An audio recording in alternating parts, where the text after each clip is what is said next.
নমস্কার বন্ধুরা। আজকে আমি সিলভার বীজ নিয়ে কথা বলবো এবং এই ইটিএফটা নিয়ে আগে আগে আমিও কথা বলেছি। হুম। তো আপনারা দেখতে পারেন। তো দেখুন এখানে আমি সিলভার বীজ নিয়ে আগে আমি কথা বলেছি। এই ভিডিওটা আমি আগেও বানিয়েছিলাম এবং তখন আমি বলেছিলাম যে আমার মোটামুটি 109 টাকা 25 পয়সা যদি আসে তাহলে আমার কিন্তু বাইং জোন চলে আসছে এবং তখন থেকে আমি কিনতে শুরু করব এবং আস্তে আস্তে আমি ইনভেস্ট করব এবং মোটামুটি যখন আবার রিভার্স করবে তখন আমি আবার 111 টাকাতে আমি বিক্রি করব বলেছিলাম।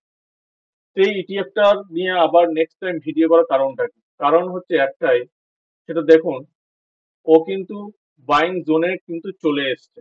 আমার যে বাইং লেভেল ছিল 109 টাকা 25 পয়সা, সেখানেও তো এসছেই। তারপরে কিন্তু আস্তে আস্তে নামছে, তাই আমি কিন্তু অলরেডি কিন্তু অ্যাভারেজ করা শুরু করে দিয়েছি এবং এটা আমি কতদূর পর্যন্ত অ্যাভারেজ করার চেষ্টা করব। দেখুন, ক্রুশিয়াল যেটা আমাদের এখানে সাপোর্ট জোনটা রয়েছে সেটা হচ্ছে আমাদের 107 টাকা, আহ, একশো 106 টাকা 82 পয়সা। এটা কিন্তু আমাদের ক্রুশিয়াল একটা সাপোর্ট জোন। এই সাপোর্ট জোনটা ভাঙা কিন্তু কখনোই উচিত নয়। যদি ভেঙে যদি যায় তাহলে কিন্তু নেক্সট যে এর সাপোর্ট রয়েছে 105 টাকা 80 পয়সা, সেখানে কিন্তু চলে আসবে। এবার তারপর যদি নিচে নেমে যায় তখন কিন্তু আবার এই ইটিএফটা একটা সাইডওয়েজ চ্যানেলে কিন্তু কাজ করতে লাগবে।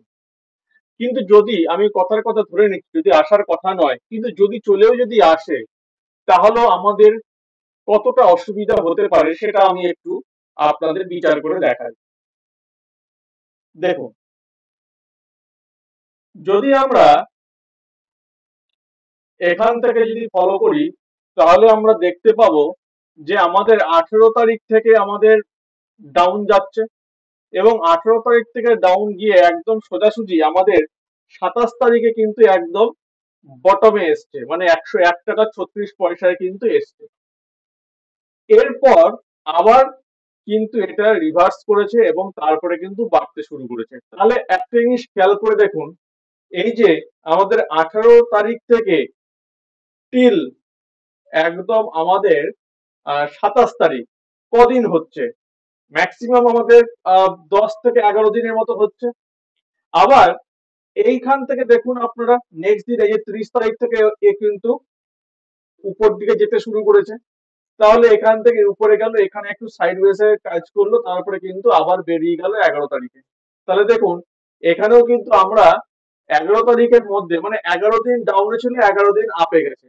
তাহলে আমরা কি দেখতে পাচ্ছি? আমরা দেখতে এইটাই পাচ্ছি যে এই ইটিএফটায় আমরা যদি 11 দিন যদি ডাউন যদি যায়, আমরা নেক্সট 11 দিনে কিন্তু এখানে আমরা আপওয়ার্ড একটা মুভমেন্ট আমরা দেখতে পাবো।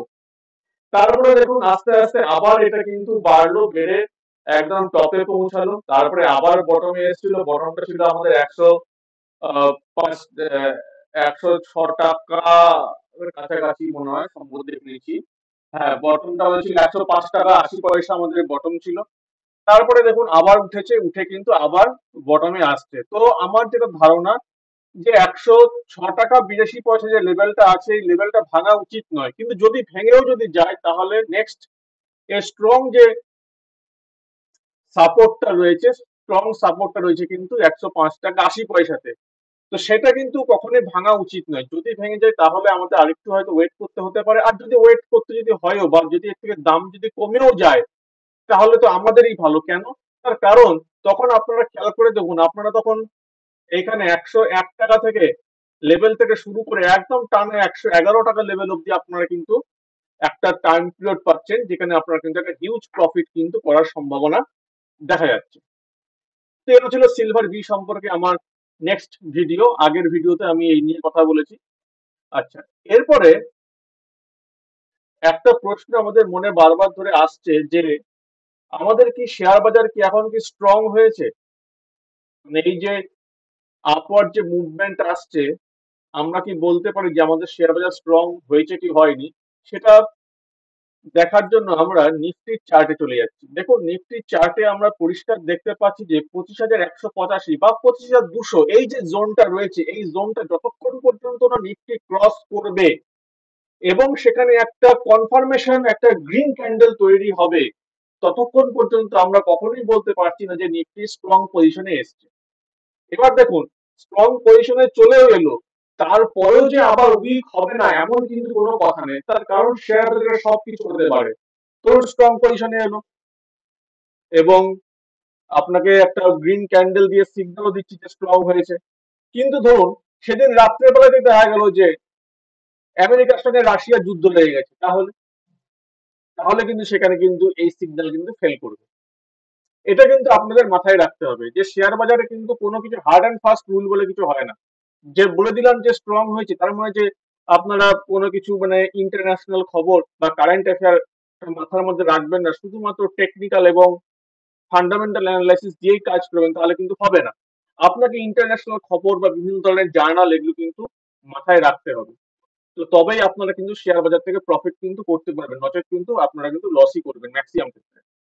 তো আশা করি ইনফরমেশনটা আপনাদের ভালো লেগেছে। যদি ভালো লেগে থাকে তাহলে অবশ্যই লাইক করবেন, চ্যানেলটা সাবস্ক্রাইব করবেন, ভিডিওটা শেয়ার করবেন, আর আপনাদের যদি কোনো মূল্যবান মতামত থাকে তাহলে কিন্তু অবশ্যই কমেন্ট করে জানাবেন।